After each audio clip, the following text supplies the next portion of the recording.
കഴിഞ്ഞ വീഡിയോയിൽ പറഞ്ഞതുപോലെ ഞങ്ങൾ മൗണ്ട് പിലാറ്റൂസ് ഇറങ്ങിയതിനു ശേഷം ക്രിയൻസിലെത്തി. അവിടെ നിന്ന് ഞങ്ങൾ എത്തിയത് ലുറ്റ്സേൺ എന്ന് പറയുന്ന സ്വിറ്റ്സർലൻഡിന്റെ മോസ്റ്റ് ബ്യൂട്ടിഫുൾ സിറ്റിയിലേക്കാണ്. സിറ്റിയിൽ എവിടെ നോക്കിയാലും വളരെ ബ്യൂട്ടിഫുൾ ആയിട്ടുള്ള കാഴ്ചകൾ കാണാമെങ്കിലും ഞങ്ങൾ ആദ്യം പോയത് ലയൺസ് മോണ്യുമെന്റിലേക്കാണ്. പലവട്ടം ലുറ്റ്സേണിന് വന്നിട്ടുണ്ടെങ്കിലും ഈ സ്ഥലത്ത് മാത്രം എനിക്ക് ഇതുവരെ വരാൻ പറ്റിയിട്ടില്ല. നമ്മൾ ആദ്യം ലയൺസ് മോണ്യുമെന്റിലേക്ക് നോക്കുമ്പോൾ അത് വെറും ഒരു സ്കൾപ്ചർ മാത്രമാണ്. പക്ഷേ ക്ലോസറായിട്ട് അവിടെ കിടക്കുന്ന ആ സിംഹത്തിലേക്ക് നോക്കുമ്പോൾ നമുക്ക് മനസ്സിലാവുന്നതാണ്, സിംഹം യൂഷ്വലി ഒരു സ്ട്രെങ്ത്തിൻ്റെയും കറേജിൻ്റെയും ഒരു സിമ്പലാണ്.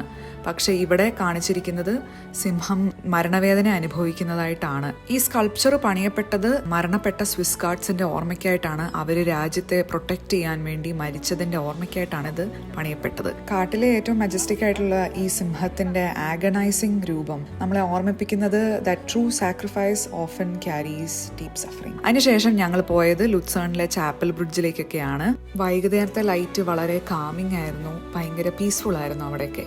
പക്ഷേ ഈ യാത്രയിൽ ഏറ്റവും എൻ്റെ മനസ്സിനെ സ്ട്രൈക്ക് ചെയ്ത ലയൺസ് മോണ്യുമെന്റ് തന്നെയാണ്. കാരണം എൻ്റെ വിശ്വാസത്തിന്റെ വെളിച്ചത്തിൽ ഞാൻ നോക്കുകയാണെങ്കിൽ the lion points as to Christ.